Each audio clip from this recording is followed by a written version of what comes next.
Assalamu alaikum, dear students. Hope all you are doing well at your homes. Today we are again here with a topic from science subject class 7th, respiration in organisms. Let us start. बच्चों, मैंने इससे पहले भी जो आपके सामने class deliver किए हैं रेस्पिरेशन के हवाले से, उसमें मैंने आपको अच्छी तरह समझाया है। आज भी हम देखते हैं कि why do we breathe out, जो हमारा आज का टॉपिक है वो why do we breathe out. When we take a breath we pull air into our lungs that contains mostly nitrogen and oxygen. When we exhale we breathe out mostly carbon dioxide. यहाँ पर साथ में एक diagram भी है। जब आप घर में किताब भी खोलोगे तो वहाँ पर भी मिलेंगे आपको ये डायग्राम्स। जैसे आप ये भी जानते हैं कि जब हम सांस लेते हैं, लंबा सांस लेते हैं, तो हमारे जो लंग्स होते हैं वो सिकुड़ जाते हैं, और जो ये सांस हमने लिया, जो हवा हमने अंदर ले लिया, उसमें क्या ज़्यादातर कौन सा चीज़ मौजूद होता है? इसमें नाइट्रोजन और ऑक्सीजन की तादाद ज़्यादा होती है। और जब हम सांस अब बाहर छोड़ते हैं तो इसमें कार्बन डाइऑक्साइड की तादाद ज़्यादा मौजूद होती है। इसके लिए हमारे पास भी एक मॉडल भी है। मॉडल से पहले मैं आपको इसकी एक कंपोजिशन ऑफ जो इनहेल्ड एयर है ये आपको यहाँ पर एक्सप्लेन करना चाहता हूँ। यहाँ पर ये आपके सामने आप देखो कि ये डायग्राम में नाइट्रोजन है, it is 78%, oxygen it is 21%, other gases it is 1%, that is 1%, organ 1%, और carbon dioxide it is 0.04%. It is composition of inhaled air. अब हम आगे बढ़ते हैं। मैं आपको इस जो हमारे लंग्स हैं इनका एक मॉडल यहाँ पर आपके सामने मैं ला रहा हूँ, आपको दिखा रहा हूँ। इसके बारे में आपको ये कैसे हम ये एक्टिविटी करेंगे तो आपको इसमें ये पूरा एक्सप्लेन हो जाएगा कि हमारे लंग्स इनमें क्या कैसे होता है कि जब हम सांस लेते हैं तो ये हमारे लंग्स सिकुड़ जाते हैं, और जब हम दोबारा ये सांस छोड़ते हैं तो ये फिर फूल जाते हैं। क्या करना है हमें बच्चों? हमें we take a white plastic bottle, remove the bottom of the bottle. We get a Y-shaped glass or plastic tube, make a hole in the lid so that the tube may pass through it. To the forked end of the tube, fix two deflated balloons.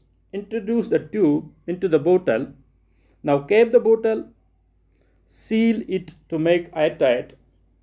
To the open base of the bottle, tie a thin rubber or plastic sheet using a large rubber band. To understand the expansion of the lungs, pull the rubber sheet from the base downwards and watch the balloons. Next, push the rubber plastic sheet up and observe the balloons. Did you see any change in the balloons? What do the balloons in this model represent? What does the rubber sheet represent? ये जो हमारा breathing mechanism है, इसमें जैसा ये model में दिखाया गया, same is the case with our lungs. In short में आपको इस तरह समझाऊंगा। यहाँ मॉडल में राइट साइड में ये जो बैलून्स हैं, जब हम सांस लेते हैं तो ये हमारे जो लंग्स होते हैं सेम इज़ द, जैसे ये बैलून इसमें दिखाए गए, इसी तरह हमारे लंग्स जो हैं ये सिकुड़ जाते हैं, और जब हम दोबारा सांस छोड़ते हैं तो इसी तरह फूल जाते हैं जो राइट साइड में है। इसीलिए ये एक मॉडल है। मॉडल में आपको शॉर्ट में ये आपको समझाया है कि किस तरह हम ये जो ब्रीथ इनहेल और एक्सहेल जो होता है, same is the case with this model. मुझे लगता है आपको ये समझ आया होगा। तो नेक्स्ट अब हम आगे बढ़ते हैं। हमारे पास बहुत सारे किस्म के अब एनिमल्स हैं। मैंने पहले भी आपको बताया कि डिफरेंट मैकेनिज़म्स है, इस रेस्पिरेशन के डिफरेंट मैकेनिज़्म हैं, ह्यूमन्स में अलग, एनिमल्स में अलग। आज हम जिसकी बात करने जा रहे हैं वो है अर्थवर्म। अब हम देखेंगे ये जो अर्थवर्म है इसका ब्रीदिंग मैकेनिज़्म क्या है। Earthworms do not have lungs. जो अर्थवर्म्स है उनमें लंग्स नहीं होते हैं। वो किस तरह लेते हैं ये, वो then how do they breathe? They breathe through their skin. जो उनकी स्किन होती है वो इसी के ज़रिए क्या करते हैं, they breathe through their skin. Oxygen and carbon dioxide pass through the earthworm skin by diffusion. और जो उन ये ऑक्सीजन एंड कार्बन डाइऑक्साइड है वो उनकी जो स्किन होते हैं उसमें by the process of diffusion के ज़रिए वो क्या होता है, पास होता है। The breathe through their skin and carbon dioxide pass through the earthworms by the diffusion. For diffusion to occur the earthworm's skin must be kept moist. इसके लिए इनकी जो स्किन होनी चाहिए वो मॉइस्ट होनी चाहिए। मैं दोबारा आपको ये समझाऊंगा। Earthworms do not have lungs. अब जो अर्थवर्म्स हैं उनके लंग्स मौजूद नहीं होते हैं, उनके पास उनके लंग्स नहीं होते हैं। They breathe through their skin. वो अपनी स्किन के ज़रिए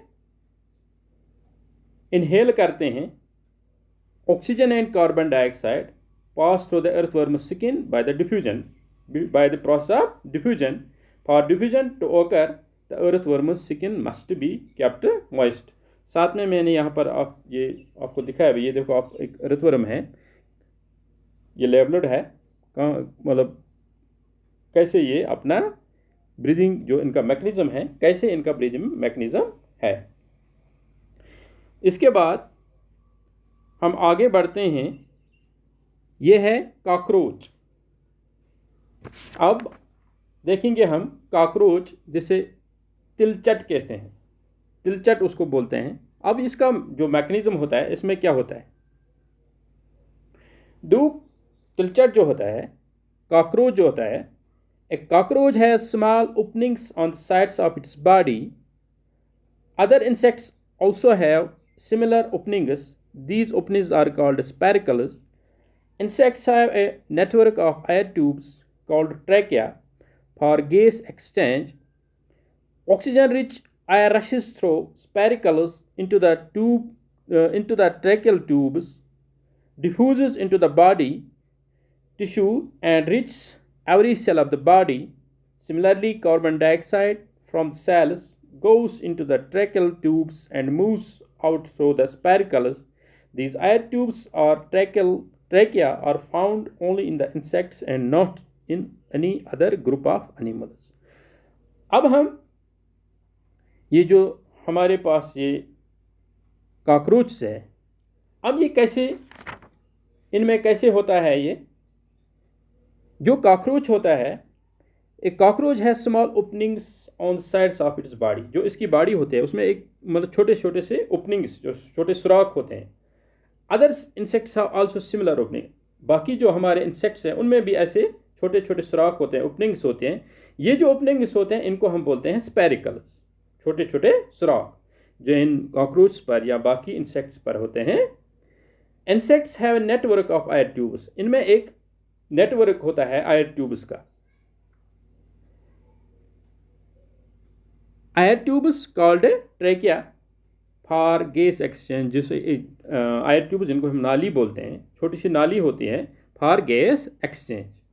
oxygen rich air rashes through the spiracles into the tracheal tubes. जो अब एयर जो होता है it rashes through the spiracles into the air into the tracheal tubes. ये इन्हीं ओपनिंग्स के ज़रिए अब ट्रेकियल ट्यूब्स में, नाली में जा पहुंचता है।